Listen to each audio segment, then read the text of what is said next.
Man, the energy at this conference is amazing. All you guys sitting there, you're making me nervous.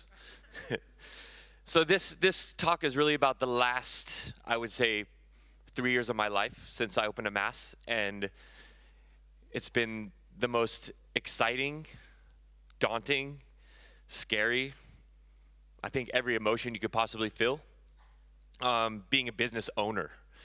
And I used to always look at the people that were my bosses in the past and say, why do they do that? Or why are they obsessed with that? And now I do all of those exact same things. There's one obsession that has really kind of, all my employees make fun of me. And I've actually gone on rants during talks about this. And I mean, this is it. Compost. You know, this is along with compost come earthworms, and these two things have really become something that is exciting to me. It's something that I lay in bed at night thinking about. It's something that my wife is constantly telling me to put down my phone at 3 o'clock in the morning while we lay in bed together and stop reading about sustainable composting systems. But all these things have really taught me a lot about myself and kind of what is important to me. And there's three main things since we've opened 3 years ago that have become extremely important to me. These are them. Responsibility. You know, as business owners, we have a responsibility to create an environment to have not only a positive impact on our employees, but on the industry itself. Change. This one right here is really important to me because in my industry, how do you stay innovative in an ever-changing industry? How do you stay relevant while still being responsible? And then the last is community. Community, and I didn't really realize this until a year into the restaurant being open, that, you know, the people around you and the people you affect will ultimately affect you. So affecting your community in a positive way is a huge thing for me. So this is the picture of the dining room at Amass. When we first opened, being a sustainable restaurant was not something that was a huge priority. You know, it was a high-profile opening. Matt Orlando, he was the head chef at Noma. Blah blah blah blah. There was so much focus on the restaurant, and you know, coming out of Noma as the head chef for 2.5 years, you know, I was ready to conquer the world. At least I thought I was ready to conquer the world until we actually opened the doors of the restaurant. So after being open for a couple months, the reality sets in. All these aspirations of I'm going to get this and I'm going to do this, it becomes very clear to you that those don't just come to you. Those don't just appear. And there were so many things that I was naive to when we opened. But, you know, one of the things that I was so naive to, and I don't know why I didn't ever see this in the past, is the amount of waste that we were producing at the restaurant. It was a staggering amount, and it was really like inside of me, it was hurting. So we were open for the first 6 months, and we kind of had our first winter break. This is the garden, not at its highest point of the season, as you can tell. So this is the garden at Amass. So we had our first winter break. We closed at the very end of December and the first 2 weeks of January. And it was the first time I was able to actually step away from the restaurant and kind of analyze what had happened in the last 6 months, this kind of controlled chaos, as we kind of call it within the restaurant.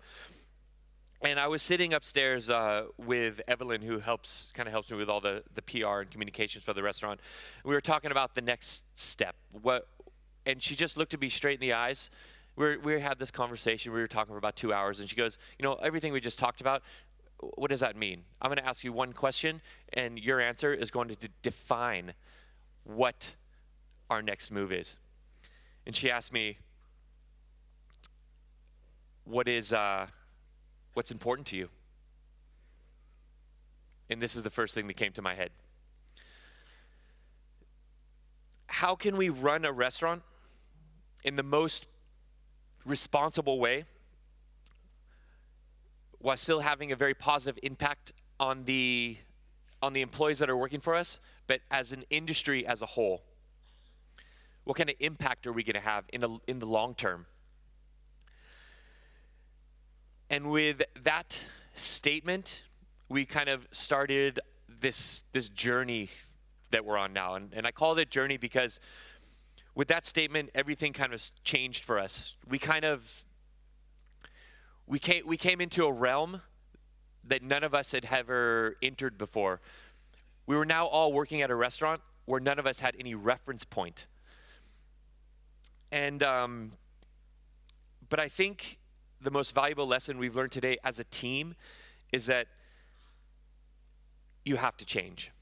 You have to examine what you're doing on a day-to-day basis, and you have to change. And part of this change for us in the very beginning was examining how can we work in a sustainable way.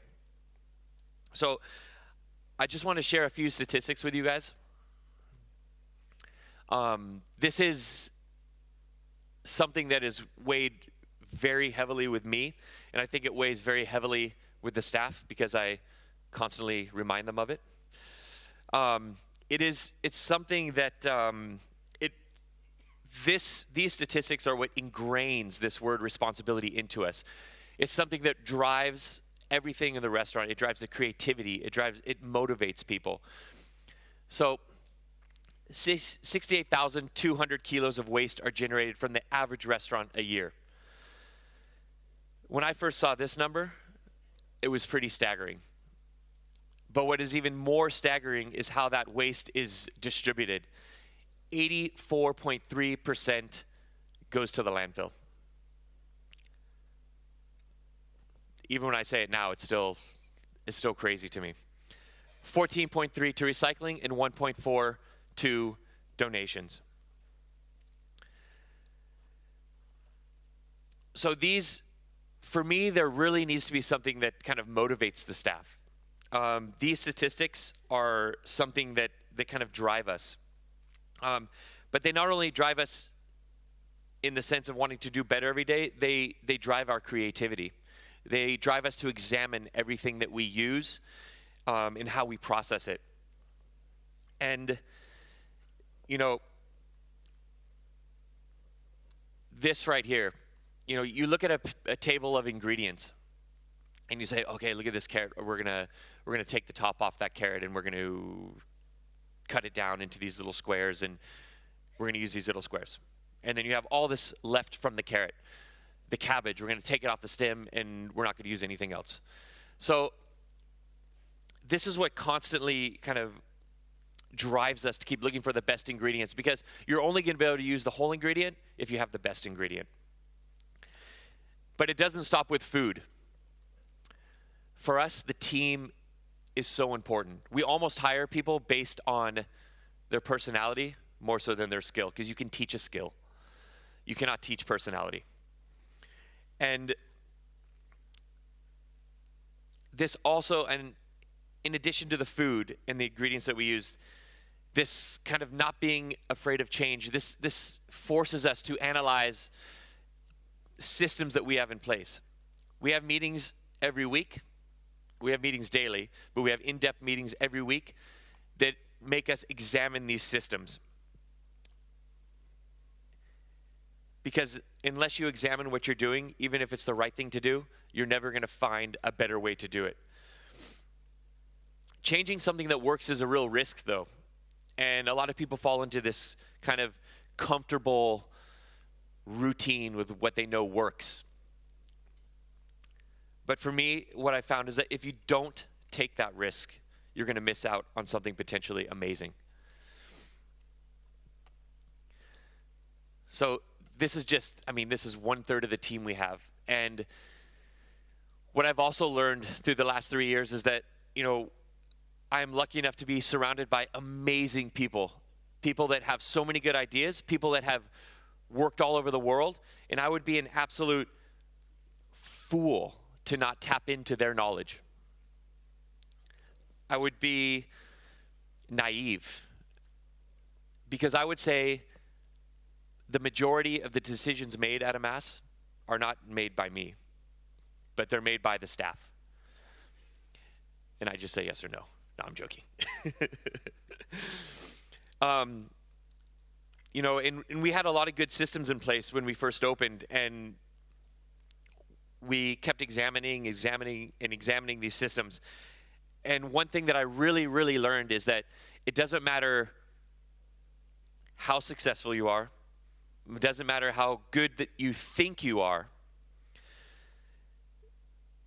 That unless you change, you will never stay relevant in your industry. You have to take risks. You have to change. So this next part's a bit nerdy. I have this quote by T.S. Eliot written in every one of my notebooks at the restaurant. I constantly reference it in the manager meetings and the staff meetings, because this quote really symbolizes how we work at Amass. And sometimes we definitely have gone too far. Definitely. But this quote really makes us examine everything around us. It makes us examine each other. It makes us examine the people that we work with, our farmers, our purveyors. And through this, you develop amazing relationships. This is Anna. She's one of our farmers.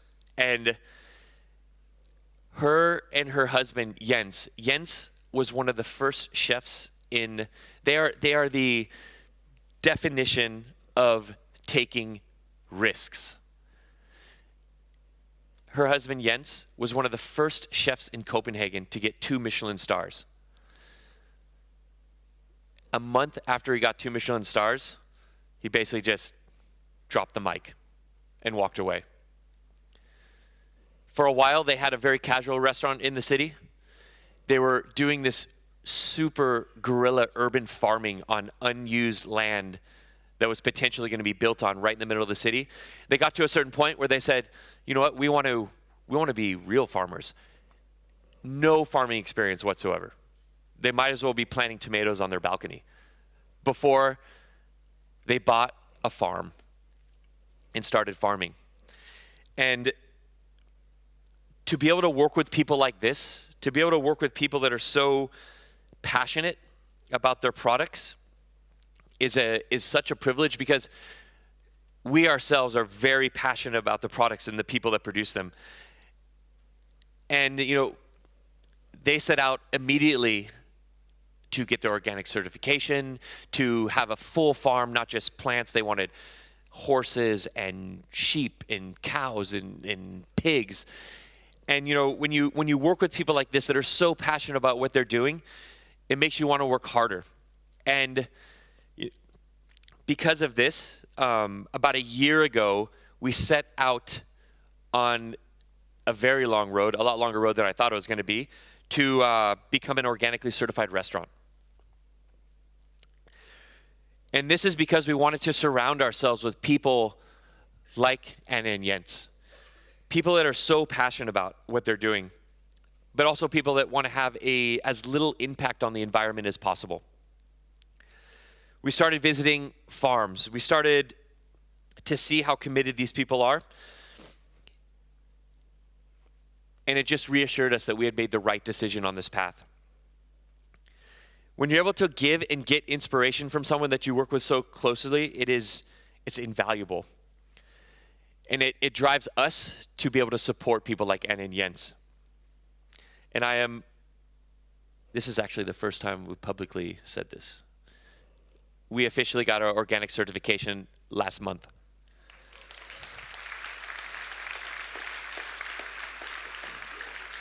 Thank you.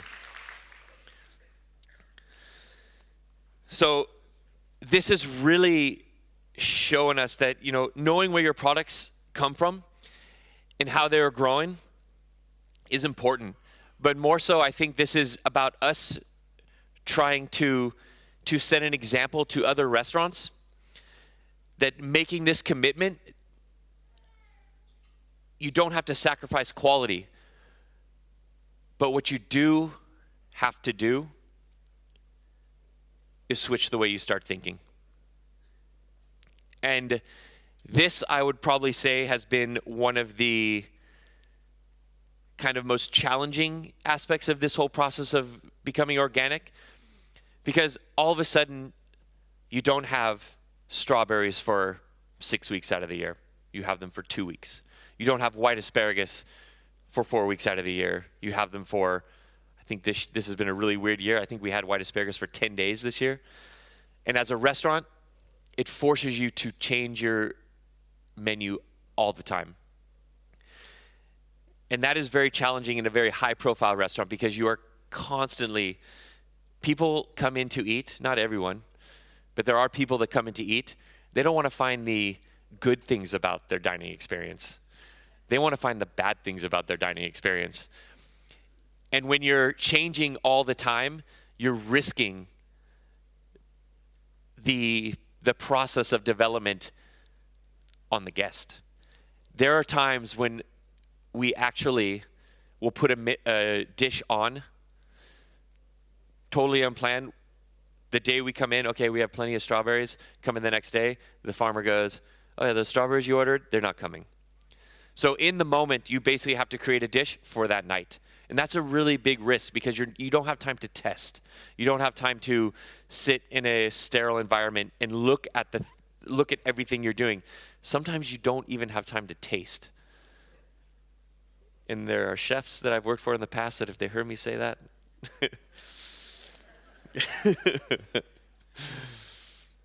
but I would say that intuition really, really kicks in at this point. It's your taste memory, but you're also, like I said before, it's drawing on the people around you as well. So that kind of leads me right into our kind of innovation process. And just a reference to what I said before, I mean, this really is, to the quote, how can we stay innovative in an ever-changing industry while still being responsible? So for us, it's kind of a term we've come up with in the kitchen, and it's called cooking backwards. We let a byproduct influence the way we actually cook. And, through any process of refinement, you produce a byproduct. But how do we re-refine the byproduct of refinement? And that's a question we are constantly asking each other. And the base of this thought process starts with examining the raw product as a whole before you do anything to it. You put it on the table, and instead of taking a carrot and just biting the part of the carrot everyone likes to eat, we take the carrot and we flip it upside down and we eat the greens first, because it only can get better after that. And this next picture is a sample of just a few of the byproducts that we have. So byproducts that are discarded, I would say, in 99% of kitchens around the world. When we juice rhubarb, we have this dry pulp left over. The same with beetroots. This still has flavor in it. When we make our nut milks, we have the pulp left over. All of this still has flavor in it. So for us, it's about finding the forgotten flavor in a byproduct of something. So for the pulps here, we've done numerous things. A couple things, we'll make teas, reduce that tea down, and then use that to glaze beetroots, if it's the beet pulp. With the rhubarb, we actually made a parfait and infused the leftover pulp into it, and it came out a lot of this stuff, when we do it for the first time, it actually surprises us what it comes out. The rhubarb pulp tasted like strawberries and chocolate. I would have never imagined that. As we do teas and kombuchas. The nut pulps from the milks have been very exciting. And this one has been a huge one for us, because if you dry it overnight, you can grind it. We have a mill. We grind it like a flour, add a bit of regular flour to it, or oats that have a large amount of starch, and you can actually make a crisp out of it.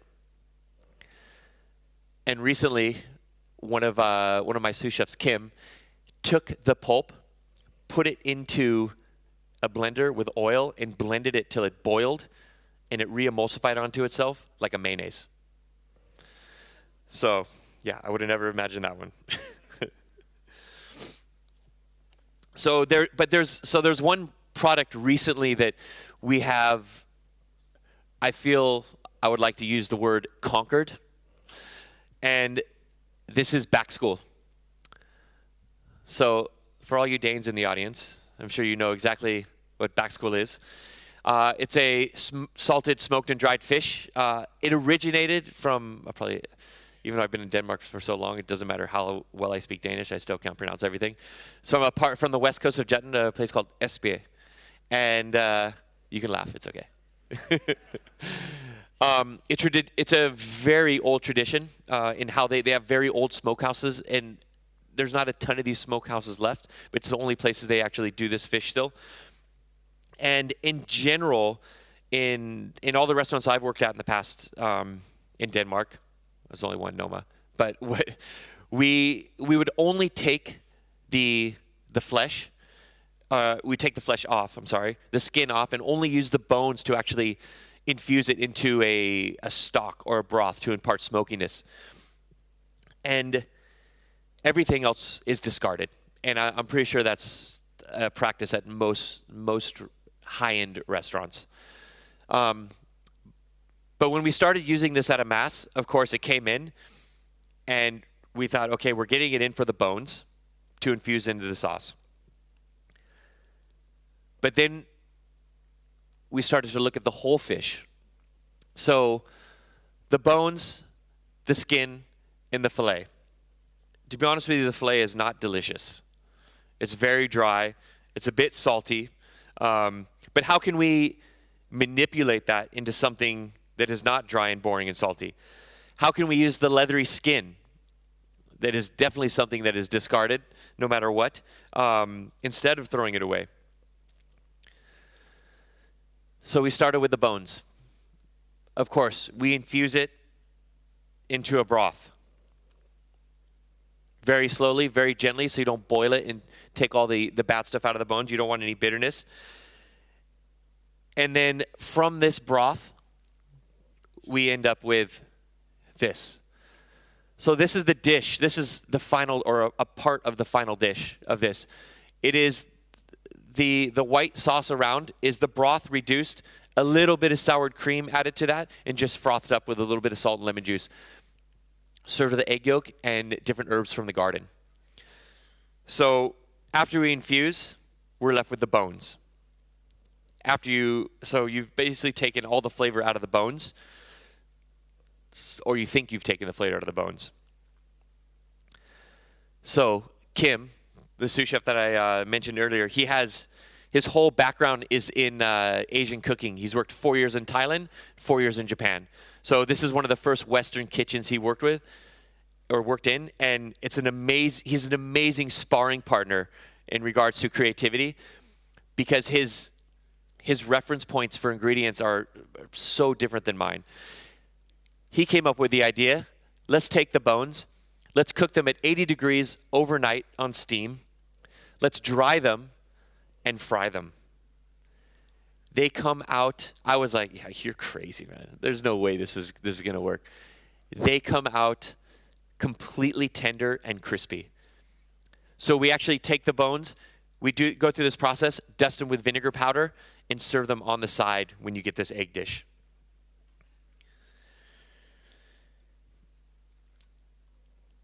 The flesh. Good old Kim steps in again. When he worked in Thailand, they used to do this kind of fried condiment of fish flesh. So he took this flesh, he froze it, he grinded it up to this really fine, I don't know what it was like flakiness, and then he only does it with chopsticks too. He's very serious about his chopsticks. He takes the flesh, puts it into hot oil, and roasts it, and kind of binds it together by spinning it with his chopsticks, and you get this smoked fish crumble that is amazing. We use that to season the roasted eggplant and cucumber dish that we're doing right now. So now we're on to probably the most difficult part of the fish, the flesh. Or I'm sorry, the skin. It's leathery. You can't just eat it. And Kim steps in again. I think Kim kind of took this project on. We started talking about it, and then I kind of forgot about it just being so busy. And then one day, Kim, like a month later, just shows up with like 3 different examples of what he just did over the last month of stuff we talked about. The skin.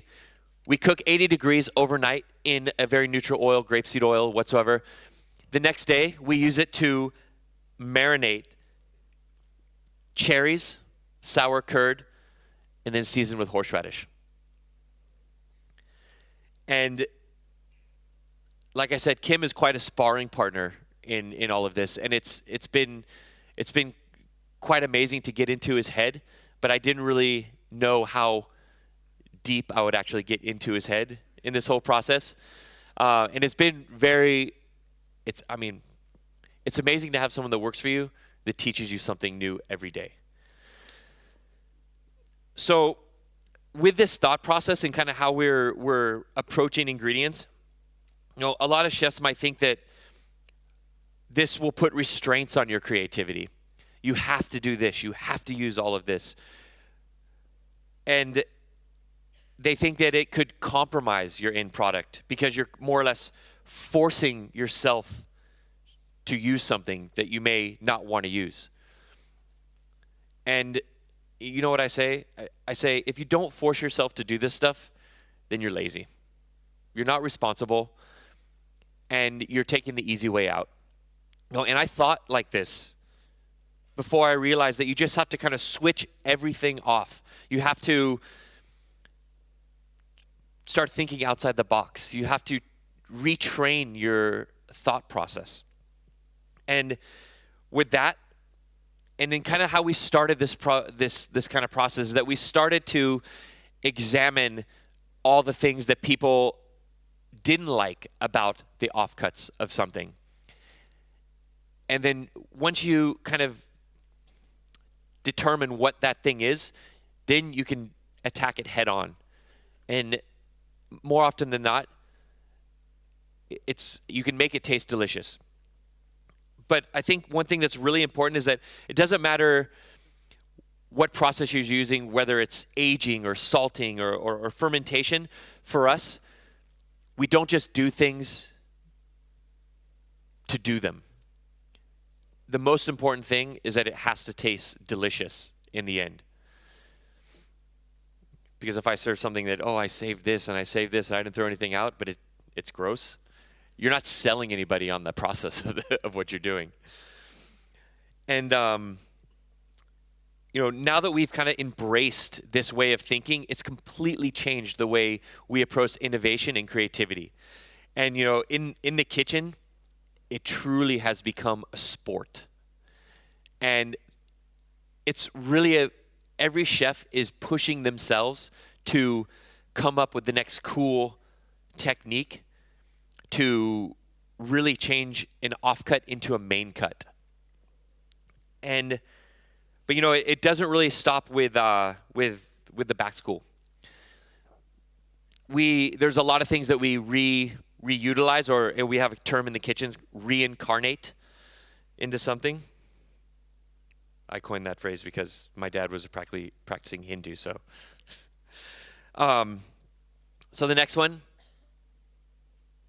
green waste. We work with our chicken farmer. She collects every piece of green waste that we produce. You know, when I worked at Noma, we only took chicken eggs in the summer, late spring, summer, early fall, because that's when the chickens are eating grass. And that's when the eggs taste the best. And then kind of when I opened Amass, we opened in the summer, so we had these amazing eggs. And we kind of got to I knew we were getting close to the point where, oh, shit, we're not going to have eggs in a couple weeks. And I approached her and I said, you know, grass is green. What about if we just start giving you all of our green kitchen waste? Do you think that'll change the eggs? And she goes, I don't know. Let's try. The first video she sent me, I wish I couldn't figure out how to get this onto the PowerPoint, but it was amazing. She sent me a video. It's snow on the ground outside. She's in the middle of her yard outside the chicken coop, and she just takes a big black trash bag full of green kitchen waste. She dumps it on the ground. Feeding frenzy. Feathers flying everywhere. It was amazing, and it made me so happy to see that. And followed shortly by, can't you guys produce more? And then, you know, this is David, one of my sous chefs as well. And David is kind of become like this super nerd when it comes to developing. I think he might be the unsaid champion in the kitchen so far, of coming up with new ideas to use up not only food products, but products that would generally just go into the bin. So this is one that really had an impact on not only the dining room, but the kitchen. So this is our used egg crates, cardboard. They have to be cardboard. And then David came up with the idea. He said, why don't we have all these candles that burn down in the dining room? They're too small. Why don't we take those candles, melt them down, fill the egg crates with them, and use them as fire starters? Every time we have big bonfires in the garden, and we light them every night. And I hate to say, up until this, we use lighter fluid, and it's like a little bit of your soul just burnt up with it every time you lit it. So this has been amazing. And so we light the bonfires with this every night with these fire starters just tucked in the wood. We also use it to light our barbecues as well. No more lighter fluid.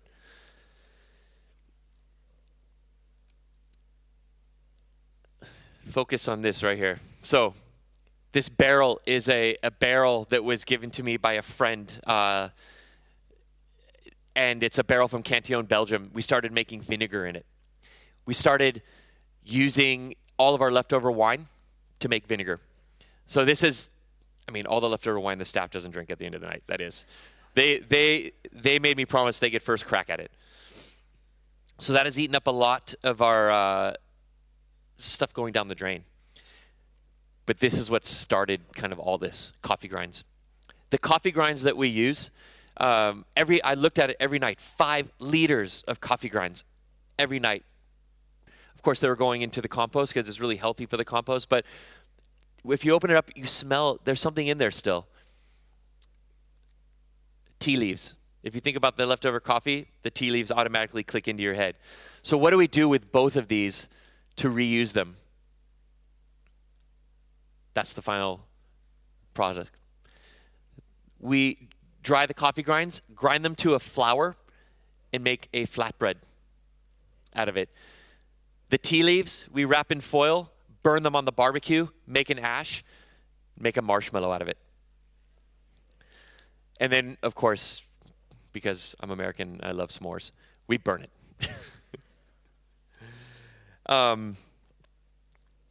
This is another one that had a huge impact. And until recently, it had a financial impact as well on us. This is water that we save. We put bottles of water on the table, and people generally don't drink their whole bottle of water. We take that water, we save it all. We save all the water from our water baths that we run. If we have an ice bath, if we're icing something down, we save all that. We save about 80 liters of water a day. It's about 5,200 liters a year that generally would go down the drain. And this year we got our first kind of kickback from our utilities for not using as much water.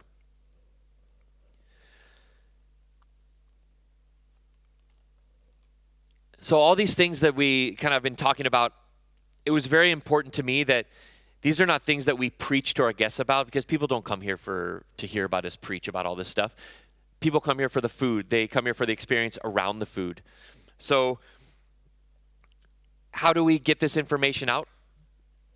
In the community. And doing talks like this. We do lots of food rescue programs. And it's something that kind of led into something else, that led into something else, that led into something else. And now we're quite active in the food rescue world in Copenhagen, working with soup kitchens. But this kind of leads me into this. Sustainability and community. You know, we're kind of being asked to talk about it, and I was super nervous about talking about this in the beginning, because we were kind of learning as we were going. We didn't hire anybody to consult. We were kind of going with our intuition, as we kind of have with everything we've done. It's gotten us this far. But I was asked to talk about waste and what we're doing at a very early stage, and it made me a bit nervous. But I'll get into that in a little bit. So recently, we received this. We are in the top 14 percentile of sustainable restaurants by the Sustainable Restaurant Association, and this has led into more of these talks and more of these talks. But like I said before, this early talk, I was so nervous going on stage because I didn't have the data, and I was just kind of winging it a little bit, and I ended up going on like a 20-minute rant about these guys, earthworms. At that point, it was the only thing I was super comfortable with talking about, and I had all these things I wanted to say, and I didn't say any of them, and I just talked about the life cycle of an earthworm. And no, if you want to see that talk, it's pretty funny. It's on www.madfeed.co. You'll definitely see this little obsession with compost and earthworms. And so now we're kind of figuring out and kind of coming up with systems. So this is kind of just one of 3 kind of hallways where we separate all of our waste from. And we're slowly starting to be able to document, and I just want to show you some of the statistics about Amass. So compared to 68,200 kilos, we produce 43,827.5. Now, just to remind you, landfill on the average restaurant, 84.3%. We're at 22%. Recycling, 78% compared to 14.3%. So next month I'm pretty excited because, I basically gathered all this information over 3 weeks of weighing trash and digging in the dumpster and doing all this stuff. But I'm really excited because next month we have a guy that's coming for 6 weeks to basically embed himself with us. He's going to come up with systems for logging and analyzing everything we do, so we actually have concrete data that we can start talking about. So with this, I realized that we're going to have loads of amazing information out there. Now, this is information that I instantly got really excited when I started talking to Lane, as the guy that's coming. Started talking to Lane, and I said, Lane, we got to get this as quickly as possible. We need to tell everyone. We need to tell restaurants. We need to tell the community. And I forgot this one. This is actually our recycles broken down. And just so I'm not just blagging you about the numbers. There's, we're gonna move on. So, so I told him, I said to Luis, our director of operations, I said, we need to start bringing kids to the garden. We need to teach people about composting. We need to teach people about being a responsible human being while living on this planet. And kind of out of this, the Amass Green Kids was born.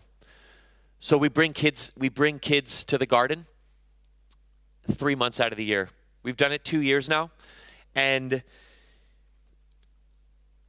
it's usually classes from the inner city. I mean, I remember the first time we did this, I had a kid, I opened up a pea pod that he had grown himself. And he looked at me and says, "What's that?" I said, "These are peas." And he says, "That's where peas come from?" He was used to seeing them out of a plastic bag. That moment in time really made me realize how important this project was. And, it's a 3 kind of part process. The first, they come out, they build their own beds, they plant their own seeds. We teach them about planting and what's important about planting. And then we bring them back a month later, and we have a discussion about the plants that they are growing. You can see them starting to come out of the soil. We talk to them about the greenhouse, about composting, about recycling, and then I get them the 3rd month. We bring them into the kitchen. Well, first we harvest all the plants that they have grown over the last 3 months. We bring them into the kitchen and we cook the plants with them. We basically tried to put them in a context that, you grew this, you're going to eat it now. Most of the kids are like, I don't want to eat a radish. But then when you kind of start to tell them, no, you grew this. Remember that seed you put in? That's that. And they kind of, whoa. And then they all of a sudden they want to taste it. And then you could never tell by the look on her face, this girl would not stop talking the entire 3 sessions. And she came to me 3 times while we were in the kitchen. This is just one of the plates she made with different variations of her creations that she's made. And, just seeing this reaction to me had such a big impact on me. But it also made me realize that, these kids don't have a connection with food. And you take for granted, especially me, because I have such a strong connection with food, I take for granted that people don't have this connection. And that is why after the first time we didn't really do this. The second time, we sat them all down together and they ate the food. Before they kind of went off into the garden and they in their little cliques and ate. But the second time, force is a strong word, but we put them together and had them share a meal, because I think this is something that food can do.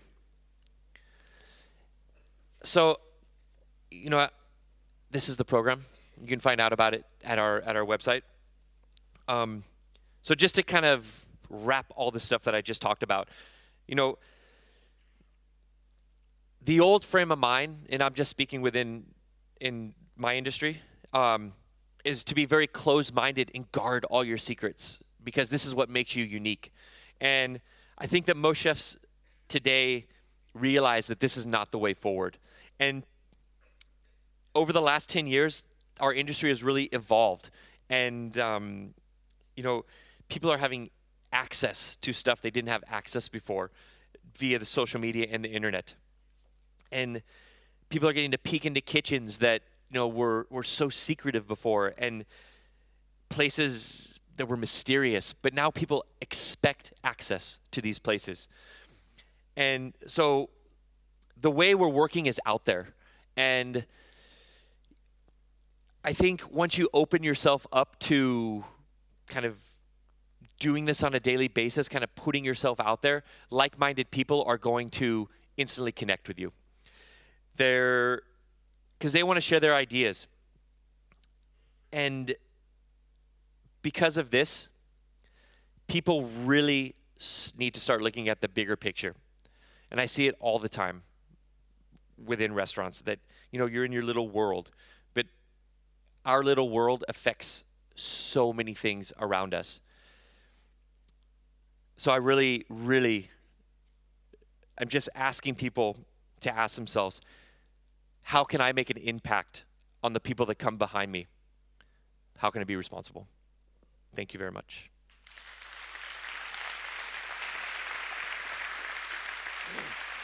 Thank you so much. Thank Thanks. We'll stay for some questions. Yeah. That was lovely. Thank you so much. I have a few questions, and then we have time for one or two from the audience as well. I think my first question is, could everyone do this? Could all restaurants do this? Absolutely. On a certain level, everyone can do this. And that's why we have a, built into our social media plan, every week we put stuff out on social media about stuff we're doing, not only new dishes we're creating and stuff like that, but kind of sustainable things that we're doing. And it's usually sustainable things that I try to, because we have a garden and we have a lot of space, so there's a lot of things that we can do, and I realize that that's very, very special.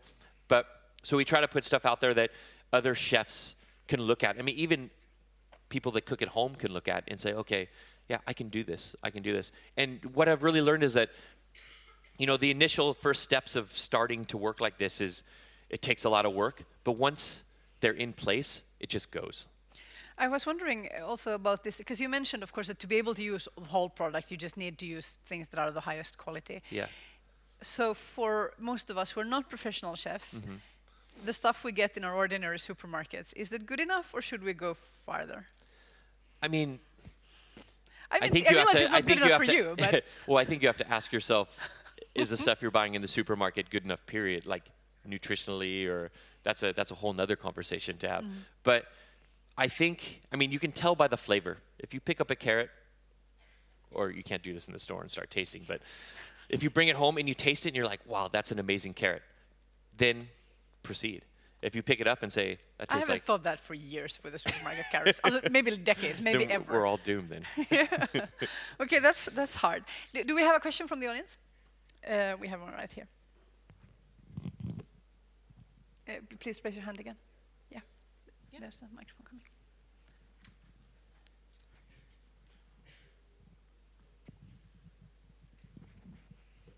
So thanks, Matt. Amazing talk. Oh, really inspiring. But the question is really, how do you open source this in a way so it doesn't become like an Amass thing, so that it's easy for people to kind of build on the learnings you have done? Because I think if you do it under a Amass brand, I think that's great sharing it. But it's interesting to figure out a way where anybody can join and anybody can take your ideas, tinker them, and push them back. I think what's, I mentioned this guy's going to come and kind of help us over the next 6 weeks, and that has been the biggest challenge, is how do you take this format, and like right now we're just kind of putting information out there as we learn it, but we kind of don't know the implications of that, like how is that going to affect people. And a big part of Lane's job when he comes here is to condense all this information and distill it into something that the general public can approach. So I'll definitely keep you posted on that. And it's something, when Lane is here, we're going to insta-spam everyone about what he's in the process that we're going through with him. Good. Do we have another question? I can't. Yes, over there. Please. Hi. Hello. Can you hear me? I can. Okay. When I think about what you're doing with Amass, and recently a company I've been paying attention to, Patagonia, for their, they just launched the first kind of non-neoprene wetsuit, and that's they're using something called Ulex that's completely plant-based rather than neoprene coming from petroleum. So anyway, when I think of like something like that, and I think about what you're doing, your answers, you would both have the same reason for doing it, which is that responsibility is important to you. And I think also part of the hope is that, this catches on and inspires someone else. But what other reasons could you give, or what arguments could you make for companies or other organizations to start taking risks like this? Because for both you and for a company like Patagonia, it's embedded in who you are. But if we really want it to spread and make a bigger impact, we have to kind of convince people that it's a great idea. So I had mentioned earlier about the water and how it was the first time we saw a financial impact. Probably like in Sweden, you pay for your utilities that you haven't used yet, and then at the end of the year you get a refund. We were refunded this year on our general utilities 120,000 krona. And that was the first real impact I had seen of what we're just doing in general. Of course, part of that was from the water, part of that was from less stuff going in the garbage and how we process stuff. So I think I don't think the technology is there yet, but once, I think we're going to get to a certain point where the only way we're going to be able to move aggressively in this direction is if companies start developing technology that make it financially viable. And we're lucky to be in a place where we can kind of make the investment and then kind of hope it pays off. But I think it's going to be up to, we're not a big enough company we can talk about what we're doing and hopefully inspire people, hopefully inspire someone to come up with something ingenious to kind of make all this process more efficient. But I don't think we're totally there yet. And there's lots of talks about technologies that can make all this more efficient, but as you know, there's so much pushback from big businesses that don't want this stuff to become available because it will affect them. So I think it's going to be a struggle there a little bit. Not a struggle, we will win it, of course, but when that happens. So right now, all I can say is, responsibility really is has to be the motivating factor right now, because it's going to be someone that has this as their motivating factor that comes up with this new technology. They'll hopefully open up everything for everyone. Thank you so much. Matt Orlando. Yeah. Thank you very much. Thank you.